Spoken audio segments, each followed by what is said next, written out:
第3课，上帝的拣选与人的责任。想象有一天，你收到一封官方信件，上面写着：恭喜，你已经被选中，获得一笔巨额财富，请在30天内领取。这笔财富不是你赚来的，而是因为你的名字出现在一份被选中的名单上。你开始兴奋了，心想：这是真的吗？我的名字真的被选上了？还是诈骗？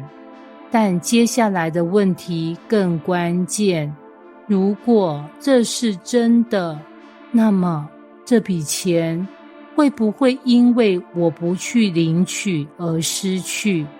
还是无论如何它都属于我？这正是上帝的拣选与人的责任的核心问题。如果上帝在创世以前已经拣选了我们，那么我们是否自动确保得救，无论如何都不会失去呢？还是说我们的选择和回应仍然至关重要，甚至可能导致我们错失救恩呢？预定与自由意志是否矛盾？如果我们能选择接受救恩，是否也能选择拒绝或弃绝它？一、预定与自由意志的张力。因为他预先所知道的人，就预先定下效法他儿子的模样，使他儿子在许多弟兄中做长子。预先所定下的人，又招他们来；所招来的人，又称他们为义；所称为义的人，又叫他们得荣耀。罗马书8章29到30节。这段经文通常被称为救恩的精炼，因为它显示了一个完整的救恩过程。一、神的预知，神预先知道谁属于他。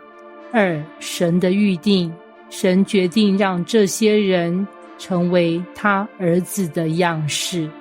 三、神的呼召，神主动呼召这些人进入救恩。四、神的称义，这些人因信称义。五、神的得荣耀，这些人最终会与基督同得荣耀。从这段经文来看，上帝的拣选似乎是一条不能被打断的链条，也就是说，若一个人被神拣选，就一定会得荣耀，不会半途而废。如果这样的话，为什么圣经中还有许多警告要我们谨慎，持守信仰，免得跌倒呢？如果拣选确保得救到底，那么这些警告又有何意义？被拣选是否意味着一定得救到底，还是仍然需要人的回应呢？二、拣选是否保证得救到底呢？你们要更加殷勤，使你们所蒙的恩召和拣选坚定不移。你们若行这些事，就永不失脚。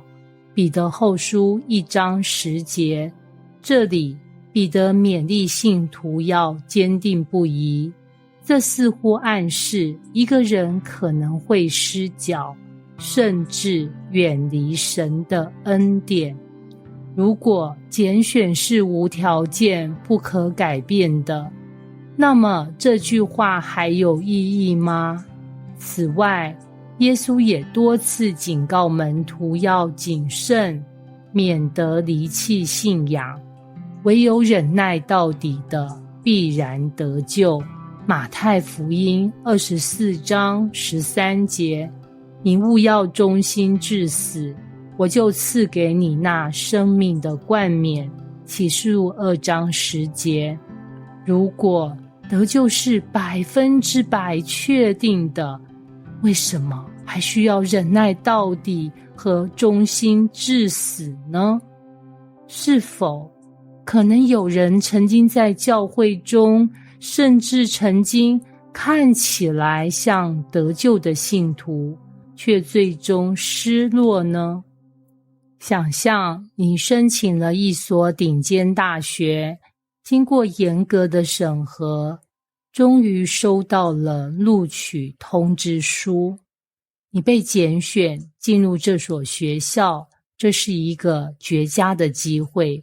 但是收到录取通知书不代表你自动毕业。如果你选择不去报到，不去上课，甚至中途退学，你最终仍然无法拿到学位。同样的，上帝的拣选提供了得救的机会，但人仍然需要回应这份恩典。这是否意味着人能够拒绝或弃绝救恩呢？3. 人是否能拒绝或弃绝救恩呢？有些人认为，一旦神拣选了某人，这个人就无法拒绝救恩，因为神的恩典是不可抗拒的。这是加尔文主义的观点，但圣经中却有不少例子显示人确实可以拒绝神的呼召，甚至弃绝已经得着的恩典。1. 犹大，从门徒到出卖者。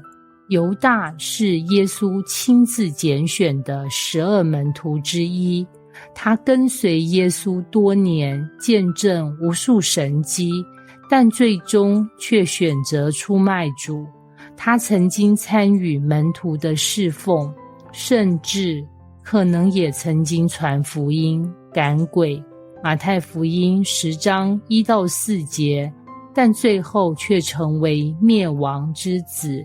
约翰福音17章12节，犹大是否曾经得救，但后来失去了救恩，还是他从来不是真正的信徒？2.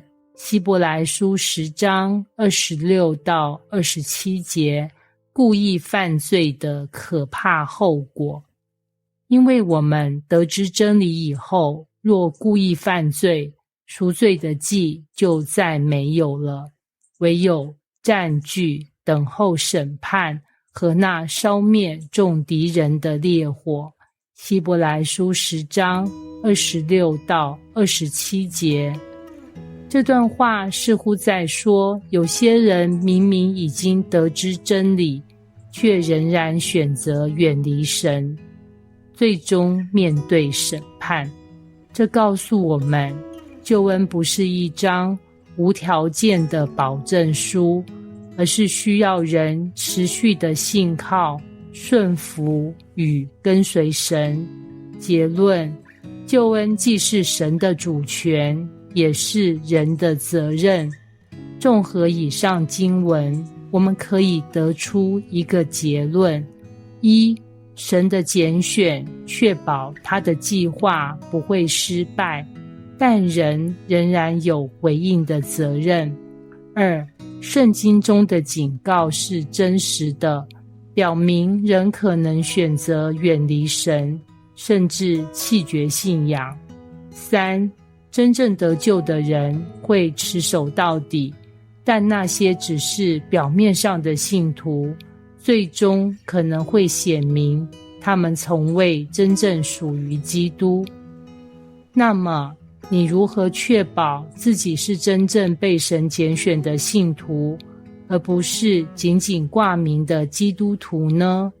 这就是我们在后续课程中要探讨的问题。